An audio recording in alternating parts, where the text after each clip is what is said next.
كاين نهار كتفيق وما عندك لا قانا ولا حتى طاقة، ما باغي دير حتى حاجة، وكتحس بحال ليلة الحياة كاملة ضدك.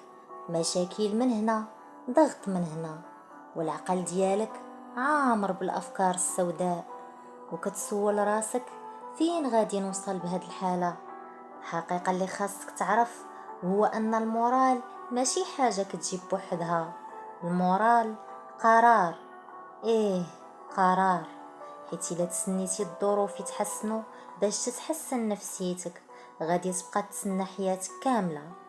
الناس اللي ديما باينين فرحانين ماشي حيت حياتهم سهلة، ولكن حيت تعلموا كيفاش يواجهوا الصعوبات بعقلية مختلفة. اول حاجة خاصك تفهم، المشكلة ماشي في الازمات، المشكلة في كيفاش كتشوف الازمات. كاين اللي كيشوف الازمة نهاية، وكاين اللي كيشوفها بداية جديدة.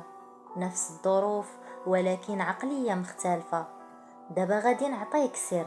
العقل ديالك ما كيعرفش يفرق بين الحقيقة والتكرار.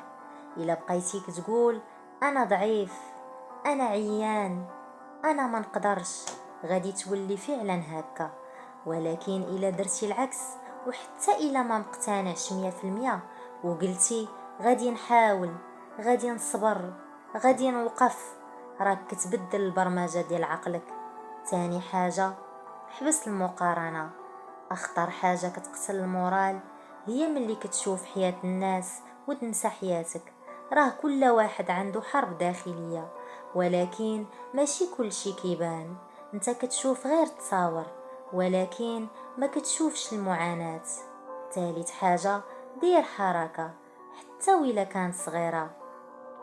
إلا بقيتي جالس كتفكر بزاف غادي تغرق في الأفكار، ولكن إلا نضتي، مشيتي تمشيتي، درتي السبور، خدمتي على شي حاجة، راك كتخرج راسك من الدوامة. المورال كيتبنى بالحركة ماشي غير بالتفكير. رابع حاجة، اختار البيئة ديالك. إلا كنتي داير بناس سلبيين كيهبطوا ليك المورال، بعد منهم، راك صعيب تطلع. حتى إلا ما قدرتيش تبدل الناس، بدل شنو كتشوف وشنو كتسمع. سمع كلام يحفزك، شوف محتوى يعاونك تكبر، عمر عقلك بحوايج زوينة. خامس حاجة والأهم، تقبل الأيام الخايبة. ماشي كل نهار خاصو يكون زوين.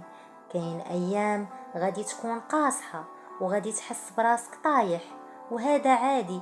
المشكل ماشي أنك طحتي، المشكل إلا بقيتي طايح.